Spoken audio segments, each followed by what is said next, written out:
Nobody was looking for a child. We were looking for an adult.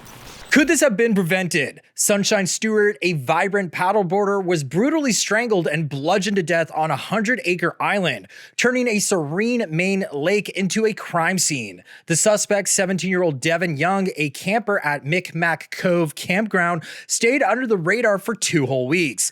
Now, the campground's owner, Katherine, is speaking out, and locals are asking, should she be held accountable for what happened on her watch? So I'm Joseph Morris, and today we're diving into the chilling details of this case. If you're hooked on true crime like me, hit that like button and subscribe for more cases that'll keep you up at night. Let's jump into the interview with Katherine, the campground owner, and unpack what she said and what she didn't. Here's what she told reporters. In a very sweet, pleasant way, might I add, and I'll get to that in a bit. Never, ever did I ever expect anything remotely like this to happen here. It's absolutely shocking. So Katherine sounds stunned, painting Mic Mac as a safe, family-friendly spot, but the Maine Wire, an article they just released, paints an entirely different picture. It's a campground with a history of loose oversight. A 2018 TripAdvisor review mentioned a kid trying to drown younger campers. Sure, that was before Devin's family arrived in 2023, but it hints at a place where trouble could brew unnoticed. And here's the juicy part. Katherine and Devin's mom, Tara, are reportedly close friends, connected on Facebook. Could that friendship have made her overlook Devin's behavior? An ex-post by 24 Hours of Love 1 speculated Katherine might have known it was Devin all along and stayed quiet to protect her friend's kid. I mean, that's unproven, but it's a wild thought that stirs up suspicion. In this Facebook post by Philip Brunel and the New England Serial Killer Facebook, who I will link in the description below, says, earlier in 2023, the Young family had also camped at the Sebasticook family campground in Newport, Maine. Quote, they were thrown out of the campground because of too many complaints, said another camper familiar with Devin Young. A camper tells me, my family has been staying at Mic Mac seasonally for years and we never seen Devin or his family before 2023. They started coming toward the end of the 2023 season. That's more than likely because they were asked to leave the previous campground in Newport, end quote. So why did Katherine allow this family to be on her campground? Another Mic Mac camper said, Devin was a bully. We complained to the owner, Kathy Lunt, many times and were just told he is on medication for a mental disorder. Kathy told me to be nice to him. Nothing was done to stop Devin. Instead, I was blamed for complaining. Another camper who wishes to remain anonymous said Devin was a spoiled brat and got away with everything. He broke into people's campsites and stole. He even pulled a knife on a younger kid staying here. It goes on to say that Devin Young's family was asked to leave Mic Mac Campground last season.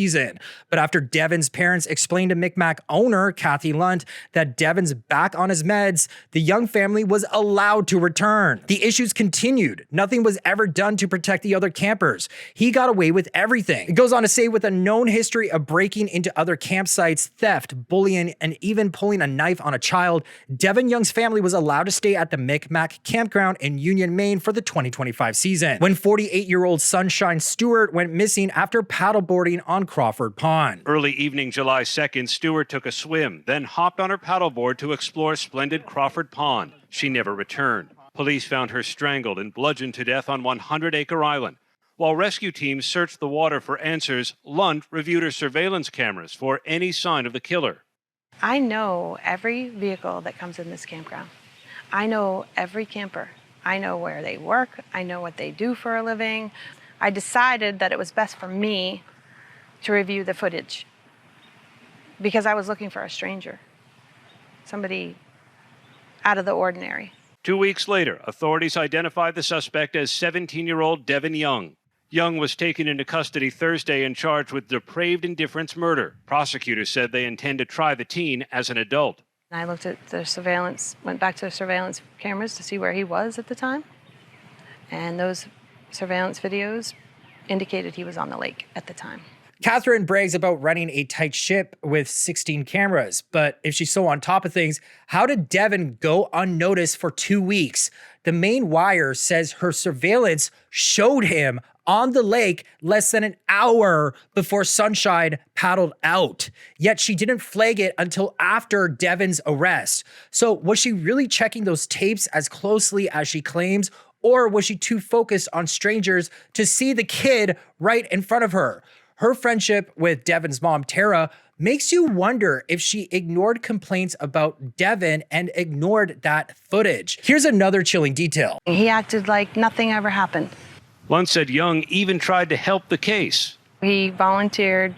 He said he had some information, and he took him in the opposite direction of where Sonny was found. So Devin led police on a wild goose chase, pointing them to the wrong part of a 100-acre island. I mean, that's straight up suspicious. Maybe he was trying to throw them off. The Maine Wire calls it a possible attempt to deflect suspicion. But Katherine doesn't question it, framing him as just a helpful kid. Why didn't Katherine pick up on any of this? Katherine's behavior with the media is another huge red flag. I mean, she's not this person allegedly that she's portraying herself as in this interview. The Maine Wire describes her as defensive, sending irate voicemails and contradictory texts claiming police told her not to talk, then saying they didn't. After media coverage, she and others allegedly sent threatening messages to reporters, which to me is beyond normal defensiveness. So the Maine Wire sounds like they're being polite to describe her. It's almost like she's desperate to keep the campground's image and reputation clean, even if it means downplaying what happened. An article by the Maine Wire adds more layers to this mystery. Maine residents aren't convinced Devin acted alone. Sunshine was in top shape. Friends said she could have outrun a doughy teen like Devin. How did he overpower her? The Maine Wire floats the idea that he might have lured her to the island by faking an injury, exploiting her kindness. But some locals are asking, could someone else have been involved? The Maine Wire even wonders if Sunshine was Devin's first victim, noting that first-time killers often mess up. Yet Devin evaded detection for 2 weeks.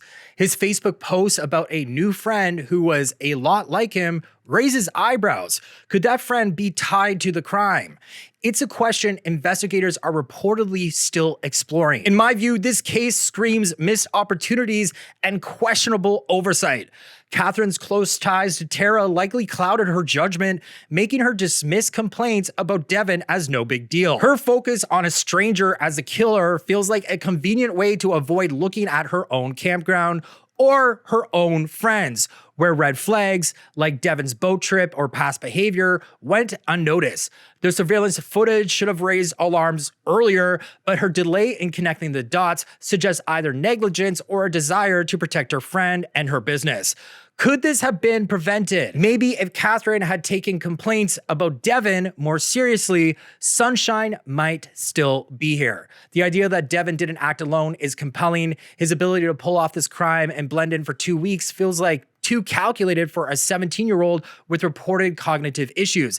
I think investigators need to dig deeper into that new friend he mentioned and the campground's loose culture. This case is far from closed. So if you enjoyed this video, please hit like and subscribe to stay up to date with the Sunshine Stewart case